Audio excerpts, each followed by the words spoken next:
Power functions with positive integer exponent, investigation 2.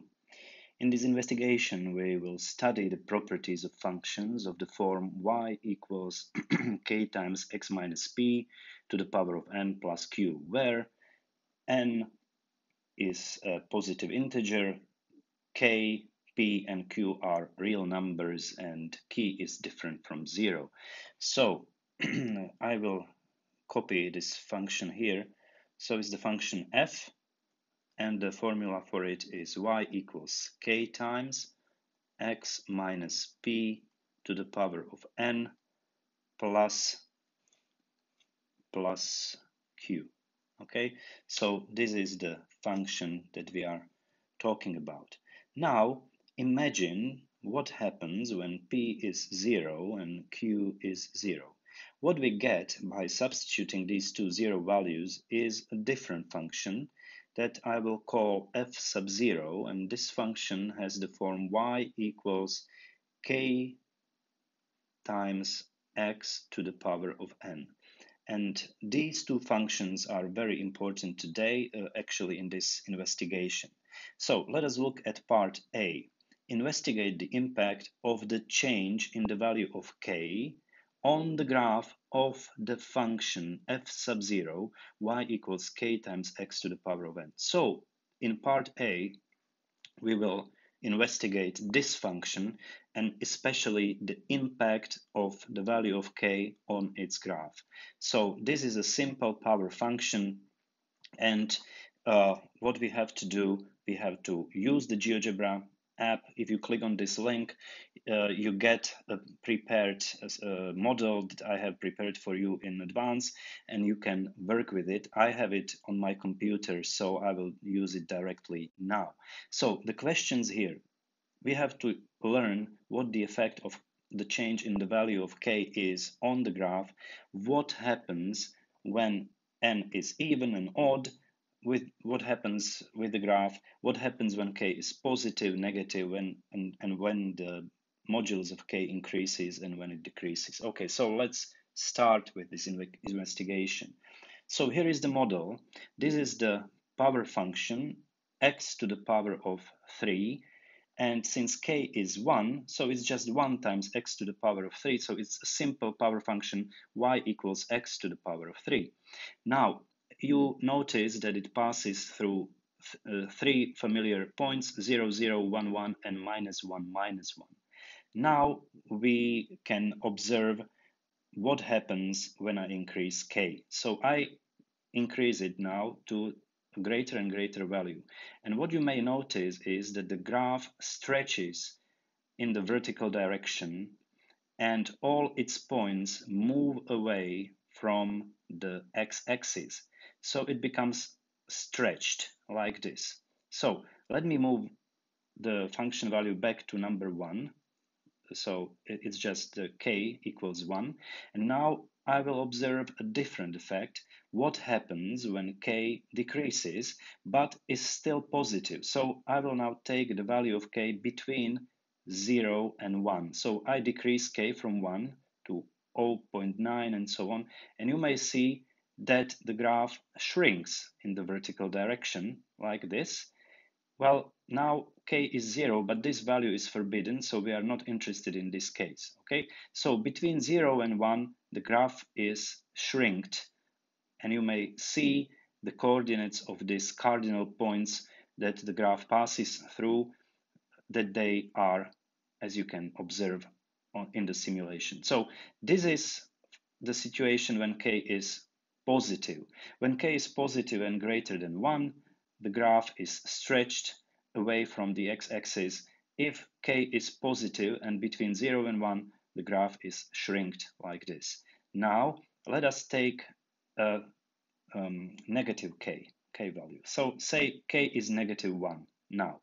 So you may see that what happened is that this cardinal point, instead of being here at 1, 1, is at 1, minus 1. So the graph was reflected by the x-axis, and now it resides in the second and the fourth quadrant.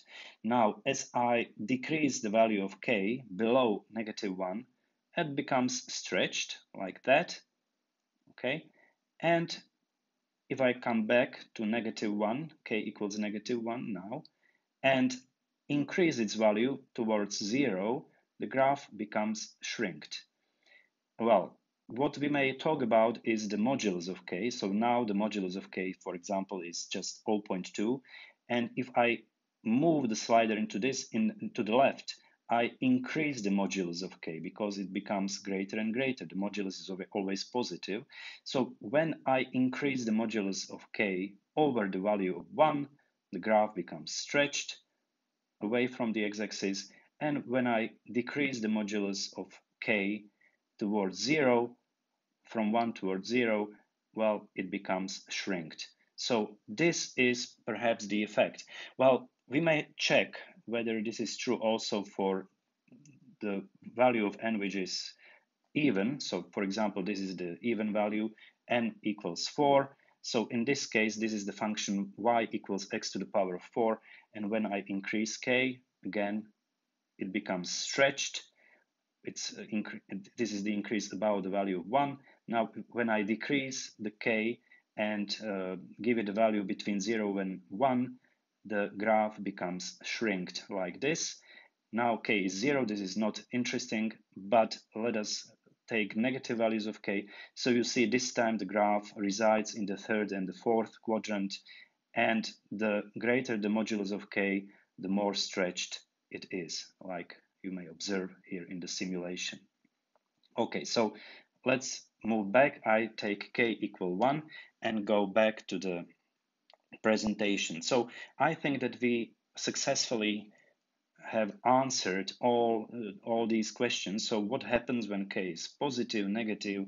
What happens when the modulus of k increases and decreases, both for even and odd values of exponent? Now let's get to part B. In part B, we have to investigate the effect of a change in the value of parameter p, so this parameter here, p, on the graph of the function. But this time the function f equals y equals k times x minus p to the power of n plus q. So this is the function of interest. We will investigate it. What happens when p increases and when it decreases? So let me get back to this simulation. So now I have n equals 4. Let me choose, for example, k equals 2, equal to 2. This is an integer value of k. It should be okay. And now let me observe what happens when p increases. So as I increase p, you see that the graph is translated to the right. The greater the value of p, the more it is translated. For example, when p is 2, you see that all the points of the graph were translated to the right through 2 units. So this position of this point is 2, 0. This one, instead of being -1, 2, is 1, 2. And this one has changed from 1, 2 to 3, 2. Okay, so the greater the value of p, the more translated to the right it is. If I set the value of p back to 0 and now decrease the value of p to negative values, the graph becomes translated or moves or shifts to the left, as you see, and it shifts exactly by the value of p. Okay, so when p is -4, it is shifted by 4 units to the left. Okay, so let me move back to the value of 0. Okay, this should be it. And now let's get on with the last part of the investigation. In part C, we have to investigate the effect of a change in the value of parameter q on the graph of the function. So q is this q here, which is added to the function. What happens when q increases and when it decreases? Okay, so let's see. When I increase q like this, you see that the graph is translated upwards, okay, in the vertical direction. So for example, when q is 3, all its cardinal points were translated by 3 units upwards. When q is 2, all of them were translated by 2 units upwards, etc. Okay, if q is 0, the graph sits back in its original position. Now, if q is negative, well, you may have guessed already what happens, or what will happen. It is what you see, the graph moves downwards. So as you decrease q to negative values, the graph moves downwards. For example, when q is -3, this point, instead of being 0, 0, is 0, -3. This one, instead of being -1, 2, is -1, -1. So there is a decrease in the y coordinate by 2. Okay, so now, of course, well, let me get back to 2. If you change both q and p, of course, you may guess what happens. So if I take q equal to 1 and p, say, equal to 2, you see that the graph completed two translations, translation by p to the right and translation through q units upwards. So this is what happens when both p and q are changed. Okay, so this should be it as for the investigation. But now there is some conclusion to make for us. And this conclusion is summarized in the giant table below.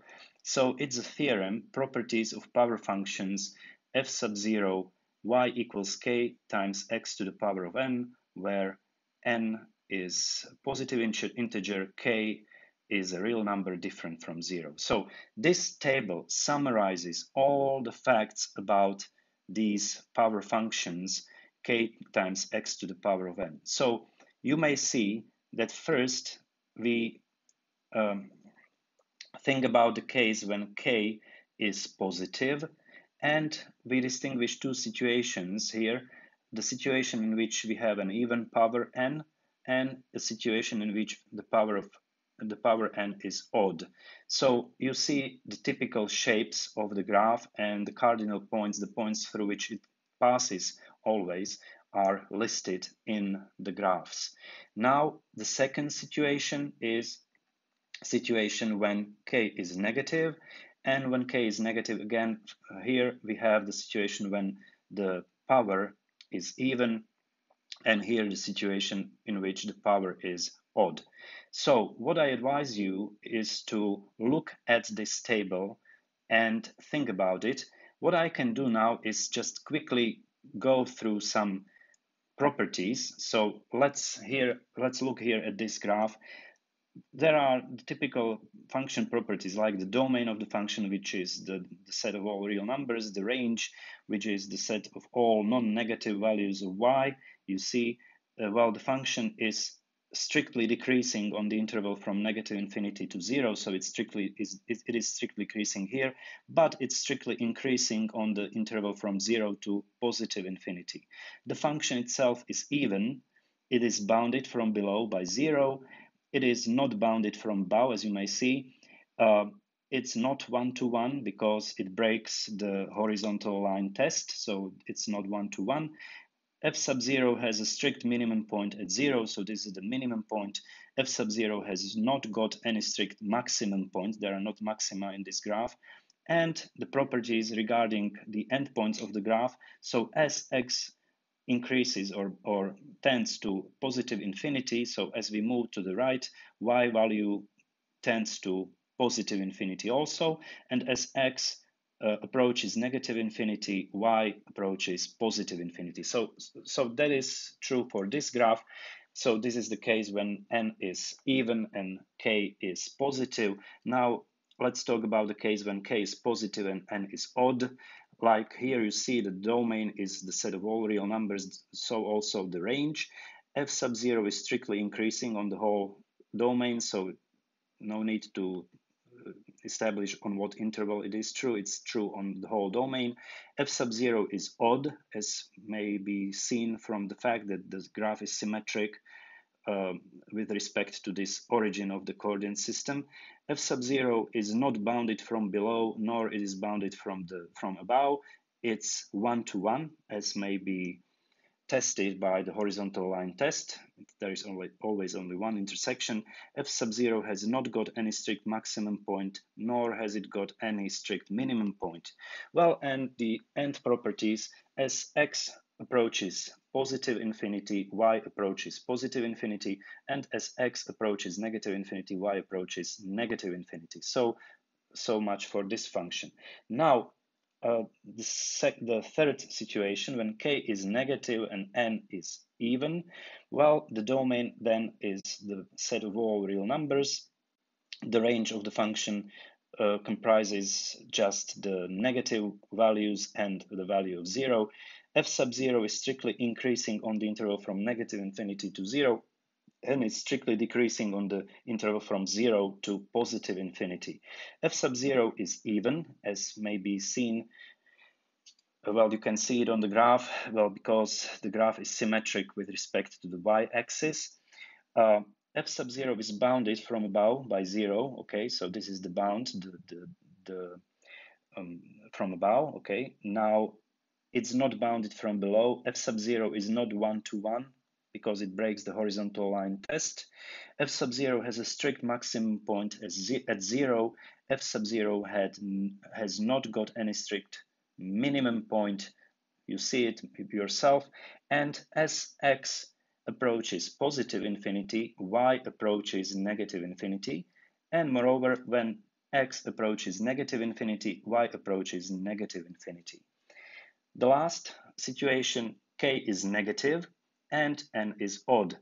Now the domain is and the range are both the set of all real numbers. F sub 0 is strictly decreasing. Okay, you see it, it's odd. It's not bounded from below nor from above. It's 1-to-1, and it has not got any strict maximum point nor any minimum point. And as x approaches infinity, y approaches negative infinity, and here as x approaches negative infinity, y approaches positive infinity. Okay, so this was the theorem 1. Well, it is something that summarizes the facts that we learned in part A of the investigation. And now we have to summarize parts B and C. And for that, we have the theorem 2, which is here. Properties of power functions well, there should not be 0 here. So let me remove it. F y equals k times x minus p to the power of n plus q. Okay, so this is the function family that we have to think about here. The graph of the function f given by this formula is obtained from the graph of the function f sub 0, y equals k times x to the power of n, by translating it horizontally through p units and subsequently vertically through q units. So this is what we learned from our work and playing with the simulation. So if p is positive, the graph moves to the right. If it's negative, it moves to the left. If q is positive, it moves upwards, and if q is negative, it moves downwards. So you see here on the graph, the gray function is the original function y equals k times x to the power of n. So this is the function that we called f sub 0, okay? And then this function is translated by p units or through p units to the right and through q units upwards. And what you obtain is this red graph. These dotted lines are the lines which represent something like a shifted coordinate system. This point here is the new origin of this red graph. We call it the origin, and you see that it is translated by p and q units, first horizontally and then upwards. So this is it. This completes investigation 2.